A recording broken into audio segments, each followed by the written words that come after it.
അസ്സലാമു അലൈക്കും വറഹ്മത്തുള്ളാഹി വബറകാതുഹു. പ്രിയമുള്ള മുഅ്മിനീങ്ങളെ, ഹബീബായ റസൂലുള്ളാഹി സ്വല്ലല്ലാഹു അലൈഹി വസല്ലമ തങ്ങളുടെ 1500ാമത് ജന്മദിനമാണ് ഈ വർഷം നമ്മൾ ആഘോഷിക്കാൻ പോകുന്നത്.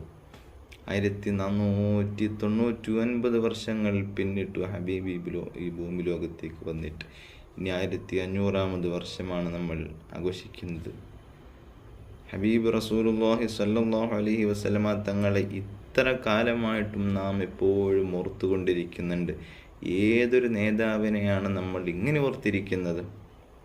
1500 വർഷമായിട്ടും ആ നേതാവ് നടന്നതും ഇരുന്നതും ചിന്തിച്ചതും എല്ലാം അല്ലാഹു സുബ്ഹാനഹു വ തആല നഷ്ടപ്പെടാതെ വറഫഅനാ ലക ദിക്റക, അങ്ങയുടെ ഓർമ്മകളെ ഞാൻ ഉയർത്തിയിട്ടില്ലയോ നബിയെ എന്ന് പരിശുദ്ധ ഖുർആൻ ചോദിച്ചതുപോലെ നബി സല്ലല്ലാഹു അലൈഹി വസല്ലമ തങ്ങൾ എല്ലാം രേഖപ്പെടുത്തി വച്ചിരിക്കുകയാണ്. ഒരു ഹബീബിനെ, ഒരു മനുഷ്യനെ കുറിച്ച് പറയാൻ മാത്രം ഒരു വിജ്ഞാനശാഖ അല്ലേ? അവിടുന്ന് എന്തൊക്കെ ചെയ്തിട്ടുണ്ടോ, എങ്ങനെയൊക്കെ നടന്നിട്ടുണ്ടോ, എന്തെല്ലാമാണോ അതെല്ലാം രേഖപ്പെടുത്തി വച്ചിരിക്കുകയാണ്.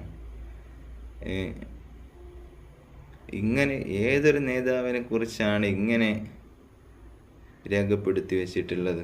അതും ഇത്ര വർഷങ്ങളായിട്ട് പോലും അതിന് ഒരു മാറ്റവും സംഭവിക്കാതെ ഇന്നും അതിനെ പാരായണം ചെയ്ത് പറഞ്ഞുകൊണ്ടിരിക്കുകയാണ്.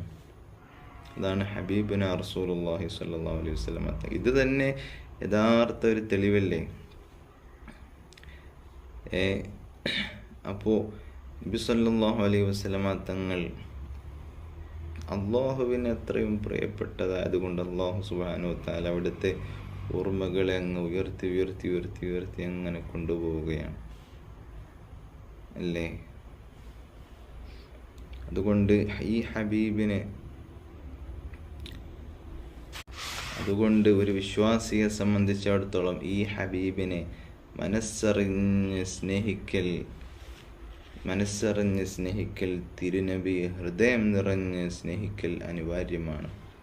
കാരണം അന്നബിയു ഔലാ ബിൽ മുഅ്മിനീന മിൻ അൻഫുസിഹിം, സ്വന്തം ശരീരത്തെക്കാളേറെ ഒരു മനുഷ്യനുമായി ബന്ധപ്പെട്ടത് അവൻ്റെ റസൂലാണ് സ്വല്ലല്ലാഹു അലൈഹി വസല്ലം തങ്ങൾ. സ്വന്തം ശരീരത്തെക്കാൾ ബന്ധപ്പെട്ടത്, നമുക്ക് നമ്മളുടെ ശരീരമാണ് ഒരു പക്ഷേ ഏറ്റവും വലുതാവുക. എന്നാൽ അങ്ങനെയല്ല, നമ്മുടെ സ്വന്തം ശരീരത്തെക്കാൾ നമുക്ക് ബന്ധപ്പെട്ടത് നബി സല്ലല്ലാഹു അലൈഹി വസല്ലം തങ്ങളാവണം. അല്ലാഹു ആക്കി തരുമാറാവട്ടെ. അസ്സലാമു അലൈക്കും.